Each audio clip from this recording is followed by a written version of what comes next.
Senhoras e senhores, e mentes inquietas de todas as idades, imaginem por um instante Viena, no final do século XIX. Cafés onde se decide o destino das ideias. Salões onde a palavra atravessa o copo de chá e acende um novo pensamento. Imaginemos o ar frio, as páginas amareladas de jornais e o risco, sempre o risco, de desafiar um consenso. Hoje convido vocês a uma viagem. Uma jornada através de uma tradição intelectual que começou nesses cafés e que continua a provocar, a confortar e a inquietar.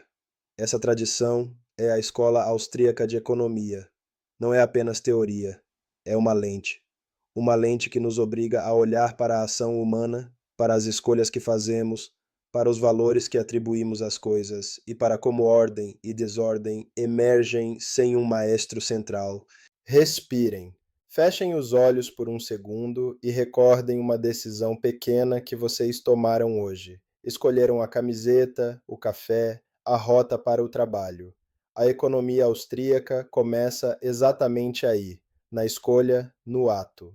Se eu pudesse resumir esta palestra em uma frase, antes de nos perdermos nas histórias e nos argumentos, seria esta: as sociedades se moldam por ações de milhões de indivíduos que não precisam de um plano único para criar ordem. Vamos descobrir por quê.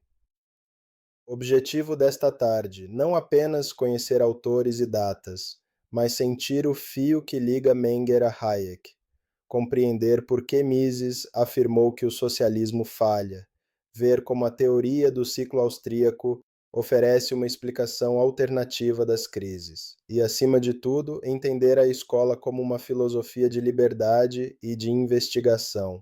A história começa com um pequeno tremor intelectual. Em 1871, Carl Menger publica Principles of Economics. Ele não chegou para reconstruir o velho desenho. Ele quebrou o quadro. Enquanto algumas escolas de pensamento percorriam longas descrições históricas para entender a economia como um tecido cultural, Menger olhou para o indivíduo. Ele disse: o valor não está nas massas. O valor nasce na cabeça do comprador.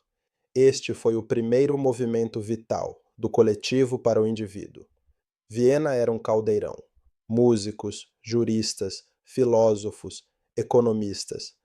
Lá, entre partituras e cartas, floresceram debates, e nasceu uma escola que reagiu ao historicismo alemão.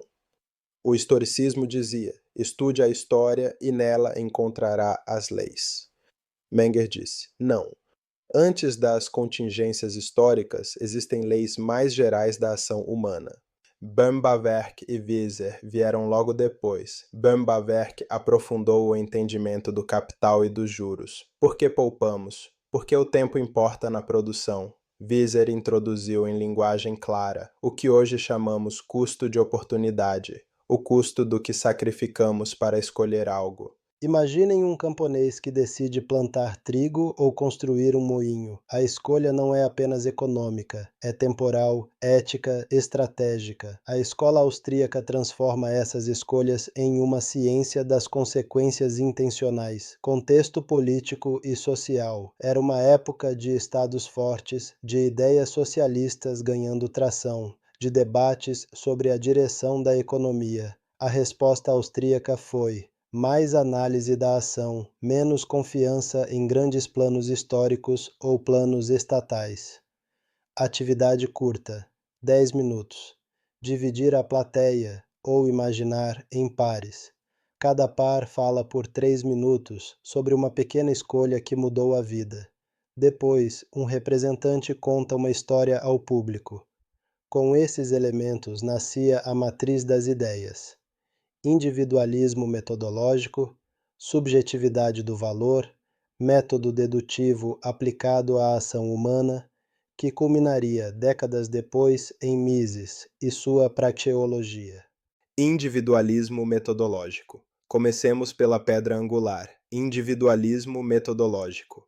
A economia austríaca afirma que toda explicação econômica deve partir das ações individuais. Não existe a sociedade com vontades próprias. Há milhares, milhões, bilhões de escolhas interagindo. Repito devagar: o coletivo é a soma de indivíduos que agem. Cada escolha carrega uma intenção, uma escala de valores, uma expectativa de futuro. Ignorar isso é transformar o sujeito em estatística e perder a causalidade. Exemplo histórico. Pensem no surgimento de uma cooperação comercial numa pequena cidade. Ninguém decretou a confiança. Ela emergiu de repetidas trocas, reputações e expectativas.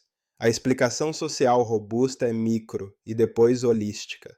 Aplicação moderna, startups, economia gig, plataformas digitais. Quando um aplicativo muda o comportamento de consumo, não foi a economia que decidiu, foram milhões de pequenas decisões de usuários apoiadas por sinais de preço e reputação.